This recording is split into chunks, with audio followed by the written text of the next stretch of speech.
Adeel Waraich update कर रहे थे। लिए चलेंगे बनी गाला। इमरान खान मीडिया से बात कर रहे हैं।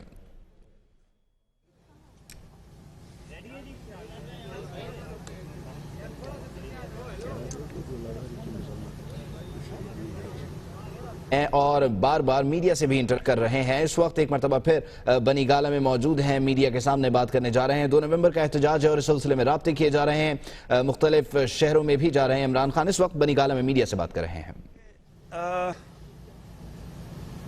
जो पाकिस्तान की फौज के ऊपर इस वक्त अटैक्स हो रहे हैं, और अटैक्स मेरा मतलब कि जो नरेंद्र मोदी की तरफ से बार बार वो नवाज शरीफ को अलहदा कर रहा है पाकिस्तानी फौज से, कि नवाज शरीफ तो चाहता है कि अच्छे ताल्लुकात हों और नॉन स्टेट एक्टर्स को पकड़ा जाए, लेकिन पाकिस्तानी फौज दहशतगर्दों को बैक कर रही है। ये नरेंद्र मोदी का अब तक नैरेटिव रहा है।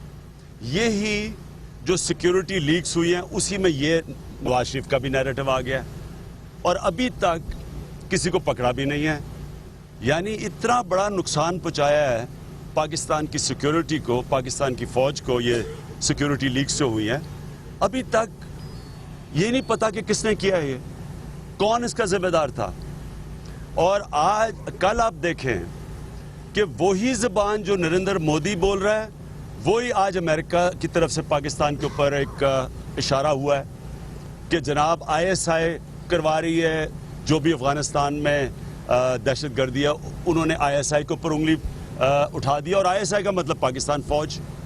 तो ये मैं तब आपको कह रहा था कि Nawaz Sharif Indo Israeli lobby को अपील कर रहा है, और ये अपील कर रहा है पाकिस्तान की खातिर नहीं, अपनी ज़ात की खातिर, अपने आप को बचाने के लिए, अपने आप को करप्शन से बचाने के लिए ये उनको अपील कर रहा है। और इससे ज़्यादा मुल्क में एक ये कहता था नवाज शरीफ के बेनज़ीर सिक्योरिटी थ्रेट है, मैं कहता हूँ इससे बड़ी सिक्योरिटी थ्रेट क्या है कि अपनी फौज को आइसोलेट कर रहे हैं। अच्छा, हमारी एक्टिविटी होती है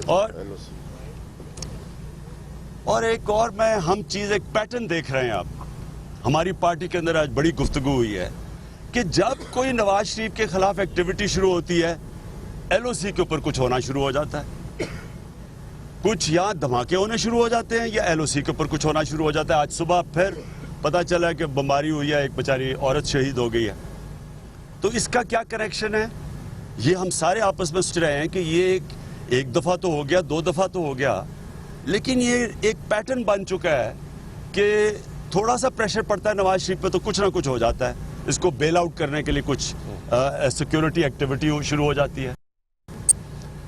और जो और ताज्जुब की बात है कि जो डिफेंस मिनिस्टर है उसका काम था बयान देना, ये जो पाकिस्तानी फौज के खिलाफ और ISI के खिलाफ अमेरिका से एक स्टेटमेंट आई है, उसका ख्याल था उसका काम है जवाब देना। वो क्या जवाब दे रहा है, नवाज शरीफ की करप्शन बचाने के लिए जवाब दे रहा है। वो क्या बातें कर रहा है, शौकत खानम के ऊपर इल्जाम लगा रहा है। यानी जिसका काम डिफेंस मिनिस्टर का काम है कि स्टेटमेंट्स दे के जो पाकिस्तानी फौज को आइसोलेट करने की कोशिश की जा रही है। पाकिस्तान का जो इस वक्त फौज का रोल है, शायद सबसे अहम रोल है आज पाकिस्तान फौज का, ज़रबे अज़ब से लेके, बलूचिस्तान से लेके, कराची से लेके, छोटू गैंग से लेके, हो सकता है मोटू गैंग के लिए भी ज़रूरत पड़ जाए फौज को। तो ये सारा जो फौज का अहम रोल है, ये कोई डिफेंस मिनिस्टर का क्या काम नहीं है कि फौज के लिए कोई स्टेटमेंट दे? क्या जब मोदी ने स्टेटमेंट दी थी कि नवाज शरीफ ने UN की तकरीर जनरल रहील के प्रेशर में की थी, तो क्या काम नहीं था ये डिफेंस मिनिस्टर का कि स्टैंड लेता कि नहीं जनाब फौज और नवाज शरीफ एक ही पेज पे हैं? तो हमें एक इंक्रीजिंगली ये जब से ये पैनामा का इशू शुरू हुआ है, एक बल्कि इंडिया के डिफेंस एनालिस्ट ने तो कह ही दिया है कि नवाज शरीफ हमारा एसेट है, यानी हमारा असास है नवाज शरीफ, हमने इन्वेस्ट किया हुआ है नवाज शरीफ के ऊपर। तो ये तो अब और सामने वाजे होता जा रहा है। तो पहले तो डिमांड करता है सारा पाकिस्तान कि किसने वो जो लीक सिक्योरिटी लीक की थी इसके ऊपर डिमांड करता है कि इसको सामने लाया जाए। ये सारे पाकिस्तानियों की डिमांड है। दूसरी चीज, डिफेंस मिनिस्टर का काम स्टेटमेंट देना है जब हमारी फौज और सिक्योरिटी फोर्सेस को बदनाम किया जाए इंटरनेशनली। उसका काम नवाज शरीफ की करप्शन प्रोटेक्ट करना नहीं है। और जहां मैं अब ये तमाशे देख रहा हूं कि ये मोटू गैंग हर रोज टीवी पे आके कभी शौकत खानम का कह रही है, कभी मेरे टैक्सेस के ऊपर आ रही है, मेरी करप्शन पे आ रही है। पहले तो मुझे ये बताएं कि करप्शन की डेफिनेशन है क्या? इक्तदार में आके जात को फायदा दिलवाना, इसको करप्शन कहते हैं। मैं तो कभी इक्तदार में आया नहीं हूं। दूसरी चीज, अगर मेरे टैक्स ठीक नहीं थे तो आपने क्यों नहीं कोई नोटिस भिजवाया मुझे आज तक? 8 साल से आप 5 साल से 3 साल से पावर में, 8 साल से पंजाब में और सेंटर में पावर में, क्यों नहीं नोटिस भिजवाया? क्या ये ब्लैकमेल करने के लिए था? जबकि आपकी पैनमा की बात आई है और मैं बात कर रहा हूं उसके ऊपर, मुंह बंद कराने के लिए कर रहे हैं आप? इसको ब्लैकमेल कहते हैं।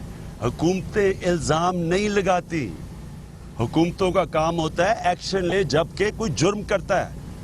ये ब्लैकमेल कर रहे हैं कि चुप मुंह बंद करवाने के लिए।